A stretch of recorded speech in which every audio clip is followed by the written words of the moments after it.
Have you ever imagined being on top of the world? At over 8,000 meters of altitude, where oxygen is scarce and every step could be your last. Mount Everest is the ultimate challenge for any climber, and the highest mountain on the planet does not forgive mistakes. But a climber named Beck Weathers managed to survive this giant monster, and this video is about him. But first, please subscribe to the channel. It's free, and your subscription is what helps the channel keep producing videos. Beck Weathers is an American pathologist and mountaineer who became famous for his incredible survival story on Mount Everest during the 1996 disaster. His journey to the mountain, the circumstances that nearly took his life, and his miraculous recovery are among the most remarkable stories in mountaineering. Seaborn Beck Weathers was born on December 16, 1946, in a town in Texas, USA. Weathers began climbing mountains as a way to cope with depression. For him, mountaineering became an outlet and a personal challenge. His ambition was to climb the 7 summits, the highest mountains on each continent, with Mount Everest as the ultimate goal. Weathers saw Everest as the greatest achievement for a mountaineer and a symbol of personal accomplishment. He was part of a 1996 commercial expedition led by Rob Hall and Scott Fisher, which was marked by tragedy. Beck's motivation came from both his passion for climbing and his desire to challenge himself, even though he was aware of the dangers. On May 10, 1996, one of the worst tragedies in the history of Everest mountaineering occurred. A group of climbers, including Weathers, was caught in a fierce storm while attempting to reach the summit. The storm brought extreme winds and freezing temperatures, catching many expeditions by surprise.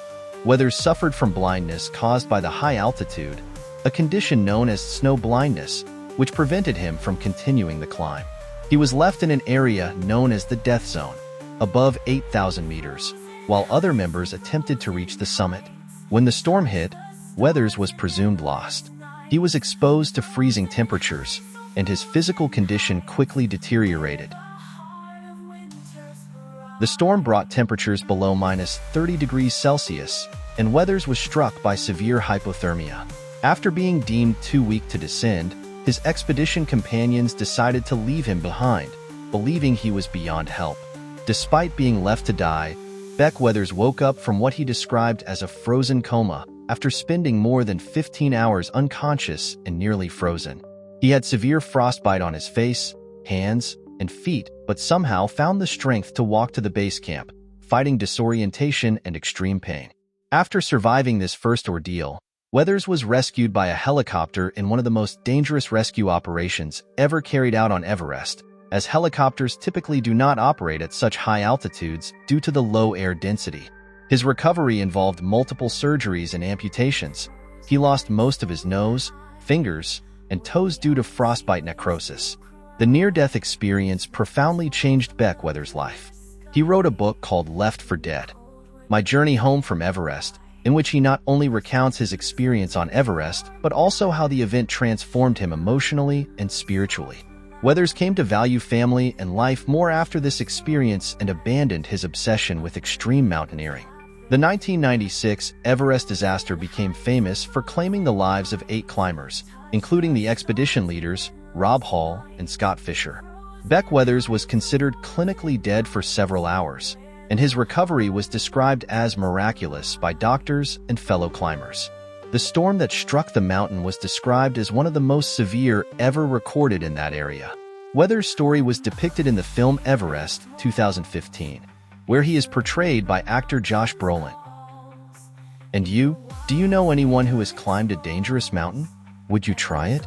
Leave your answer in the comments, give a like if you enjoyed the video, and see you next time.